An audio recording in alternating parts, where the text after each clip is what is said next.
আকাশবাণী খবর পড়ছি সুস্মিতা সেন। বিশেষ বিশেষ খবর হল, প্রধানমন্ত্রী নরেন্দ্র মোদী মহাকুম্ভের আগে আজ প্রয়াগরাজের সঙ্গে যোগাযোগের উন্নতির জন্য ৫,৫০০ কোটি টাকার একাধিক প্রকল্প চালু করেছেন।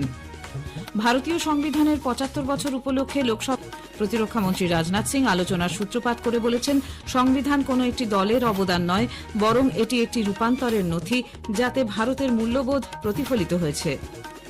কানাডায় ৩ ভারতীয় পড়ুয়ার মৃত্যুর বিষয়টি সে দেশের কর্তৃপক্ষের কাছে উত্থাপন করা হয়েছে বলে বিদেশ দপ্তর জানিয়েছে। ফরাসি রাষ্ট্রপতি ইম্যানুয়েল ম্যাক্রো মধ্যপন্থী নেতা ফ্রাঙ্কা বেইরোকে নতুন প্রধানমন্ত্রী নিযুক্ত করেছেন। আরজি কর কাণ্ডে অভিযুক্ত সন্দীপ ঘোষ ও অভিজিৎ মণ্ডল জামিন পেয়েছেন। পদপিষ্ট হয়ে মৃত্যুর ঘটনায় অভিনেতা আল্লু অর্জুনের জামিন মঞ্জুর। আবহাওয়া দপ্তর উত্তর, মধ্য ও পূর্ব ভারতে আগামী ২-৩ দিন শৈত্যপ্রবাহ চলার পূর্বাভাস দিয়েছে। আসছি বিস্তারিত খবরে। প্রধানমন্ত্রী নরেন্দ্র মোদী বলেছেন, মহাকুম্ভ ২০২৫ ঐক্য এবং সমতার মহাযজ্ঞ হয়ে উঠবে, যা গোটা দেশকে নেতৃত্ব দেবে। মহাকুম্ভ ২০২৫-এর আনুষ্ঠানিক উদ্বোধনের পর প্রয়াগরাজের সঙ্গমে এক জনসভায় প্রধানমন্ত্রী বলেন, মহাকুম্ভ চলার সময় প্রয়াগরাজে এক নতুন ইতিহাস তৈরি হবে।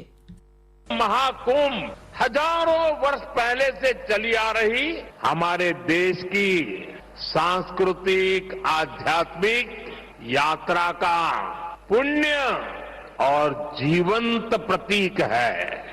एक ऐसा आयोजन जहां हर बार धर्म, ज्ञान, भक्ति और कला का दिव्य समागम होता है। উল্লেখ্য, আগামী বছর ১৩ জানুয়ারি থেকে সরকারিভাবে মহাকুম্ভ শুরু হবে, চলবে ২৬ ফেব্রুয়ারি পর্যন্ত। প্রধানমন্ত্রী নরেন্দ্র মোদী আজ প্রয়াগরাজে ৬,৬৭০ কোটি টাকার বিভিন্ন উন্নয়নমূলক প্রকল্পের সূচনা করেন। এই উন্নয়নমূলক প্রকল্পগুলির মধ্যে রয়েছে বিভিন্ন রেল ও সড়ক প্রকল্প। প্রয়াগরাজের সঙ্গে যোগাযোগ ব্যবস্থা বাড়ানো এবং পর্যটনের উপর জোর দিতে এই প্রকল্পগুলি হাতে নেওয়া হয়েছে। বিগত সরকারের জমানার সমালোচনা করে প্রধানমন্ত্রী বলেছেন, কুম্ভকে তেমন গুরুত্ব দেওয়া হতো না। বর্তমান সরকার কুম্ভের জন্য বিভিন্ন প্রকল্প শুরু করে যোগাযোগ ব্যবস্থার উন্নতি ঘটিয়েছে। প্রতিরক্ষামন্ত্রী রাজনাথ সিং বলেছেন, ভারতের সংবিধান দেশের সামাজিক, অর্থনৈতিক, রাজনৈতিক এবং সাংস্কৃতিক জীবনকে ছুঁয়ে গেছে। মূল্যবোধের প্রতিফলন ঘটেছে এখানে। দেশের সংবিধানের ৭৫ বছর উপলক্ষে আজ লোকসভায় দুদিনব্যাপী বিতর্কের সূচনায় বক্তব্য রাখতে গিয়ে শ্রী রাজনাথ সিং বলেন, ৭৫ বছর আগে দেশের গণপরিষদ স্বাধীন ভারতের সংবিধান প্রস্তুত সম্পূর্ণ হয়। দীর্ঘ ৩ বছরের বিতর্ক, আলাপ আলোচনার মাধ্যমেই এই সংবিধান নির্মিত হয়েছিল। তিনি বলেন, ভারতের সংবিধান কেবলমাত্র সরকারি তথ্যের সমষ্টি নয়, এটি মানুষের ইচ্ছার প্রতিফলন। বিরোধী কংগ্রেস দলের তীব্র বিরোধিতা করে শ্রী সিং বলেন, গত কয়েক বছর ধরে একটি ধারণা তৈরি করা হচ্ছে যে সংবিধান একটি নির্দিষ্ট রাজনৈতিক দলের অবদান। कांग्रेस के मित्रों ने अनेक मौके पर संविधान और संवैधानिक भावनाओं का निरादर किया है। कांग्रेस पार्टी ने हमेशा संविधान को राजनीतिक हित साधने का एक माध्यम बनाया है और उसकी मूल भावना को तहस नहस करने का कांग्रेस ने काम किया है। विपक्ष के कई नेता संविधान की प्रति अपनी जेब में रखकर घूमते हैं। उन्होंने पीढ़ियों से अपने परिवार में संविधान को जेब में ही रखे, लेकिन अध्यक्ष महोदय, भारतीय जनता पार्टी संविधान को सिर माथे पर लगाती है। তিনি বলেন, দেশের সংবিধান প্রগতিশীল, অন্তর্ভুক্তি এবং রূপান্তরমূলক। ভারত এমন একটি দেশ যেখানে প্রধানমন্ত্রী এবং রাষ্ট্রপতি অতি সাধারণ পরিবার থেকে উঠে এসেছেন। সংবিধান বিতর্কে অংশ নিয়ে কংগ্রেসের প্রিয়াঙ্কা গান্ধী ভাড্রা বলেন, দেশের সংবিধান নাগরিকদের নিরাপদে রেখেছে। ন্যায় বিচার, ঐক্য এবং কথা বলার স্বাধীনতা সংবিধানের মাধ্যমেই মানুষ অর্জন করেছে। দেশের ক্ষমতাসীন দল মানুষের এই নিরাপত্তা বিঘ্নিত করার চেষ্টা চালিয়ে আসছে। संविधान में सामाजिक, आर्थिक और राजनीतिक न्याय का वादा है। ये वादा एक सुरक्षा कवच है जिसको तोड़ने का काम शुरू हो चुका है। लैटरल एंट्री और निजीकरण के जरिए ये सरकार आरक्षण को कमजोर करने का काम कर रही है। अगर लोकसभा में ये नतीजे नहीं आए होते तो ये संविधान बदलने का काम भी शुरू कर लेते। বেসরকারীকরণের মাধ্যমে সরকার সংরক্ষণ ব্যবস্থাকে দুর্বল করে দিতে চাইছে বলে তিনি উল্লেখ করেন। সমাজবাদী পার্টির অখিলেশ যাদব বলেন, গণতন্ত্রের আত্মাই হল সংবিধান। ৭৫ বছর পর আবার সংসদে সংবিধান নিয়ে আলোচনা হচ্ছে। রাজ্যসভার চেয়ারম্যান জগদীপ ধনখড়ের বিরুদ্ধে অনাস্থা প্রস্তাব নিয়ে আসাকে কেন্দ্র করে সরকার ও বিরোধী পক্ষের তুমুল হইহট্টগোলের মধ্যে সভা আজ দিনের মতো মুলতুবি হয়ে যায়। কংগ্রেসের নেতৃত্বে বিরোধীরা এই প্রস্তাব নিয়ে আসে। এদিকে চেয়ারম্যান ধনখড় জানান, বিগত ৩০ বছরে চেয়ারম্যানের বিরুদ্ধে কটা অনাস্থা প্রস্তাব আনা হয়েছে এবং তার সময়কালে কতগুলি সামনে এসেছে তা খতিয়ে দেখা জরুরি। কেন্দ্র জানিয়েছে 2025 সালের মধ্যে দেশকে যক্ষ্মামুক্ত করা হবে। কেন্দ্র যক্ষ্মামুক্ত ভারত গঠনে জাতীয় পরিকল্পনা গ্রহণ করায় রোগ মুক্তির প্রভূত উন্নতি ঘটেছে। লোকসভায় আজ স্বাস্থ্য ও পরিবার কল্যাণ দপ্তরের প্রতিমন্ত্রী অনুপ্রিয়া পাটেল বলেন, ভারতে যক্ষ্মা রোগীর সংখ্যা 2015 সালে লাখ পিছু 237 জন থেকে হ্রাস পেয়ে 2023 সালে 195 হয়েছে। শ্রীলঙ্কার রাষ্ট্রপতি অনুরা কুমারা দিশানায়েকে আগামী রবিবার 3 দিনের ভারত সফরে আসছেন। শ্রীলঙ্কার রাষ্ট্রপতি নির্বাচিত হওয়ার পর এটি হবে তাঁর প্রথম ভারত সফর। বিদেশ দপ্তরের মুখপাত্র রণধীর জয়সওয়াল জানিয়েছেন, সফরকালে শ্রী দিশানায়েকে রাষ্ট্রপতি দ্রৌপদী মুর্মুর সঙ্গে সাক্ষাৎ করবেন এবং প্রধানমন্ত্রী নরেন্দ্র মোদীর সঙ্গে দ্বিপাক্ষিক, আঞ্চলিক ও পারস্পরিক স্বার্থ সংশ্লিষ্ট আন্তর্জাতিক বিষয়ে আলোচনা করবেন। বুদ্ধগয়া পরিদর্শন ছাড়াও দিল্লিতে এক ব্যবসায়িক অনুষ্ঠানেও তিনি যোগ দেবেন। পশ্চিম এশিয়া থেকে ভারতীয়দের ফিরিয়ে আনার বিষয়ে তিনি বলেন, সিরিয়া এবং লেবাননের সহযোগিতায় 77 জন ভারতীয়কে লেবাননের মধ্যে দিয়ে দেশে ফিরিয়ে আনা হয়েছে।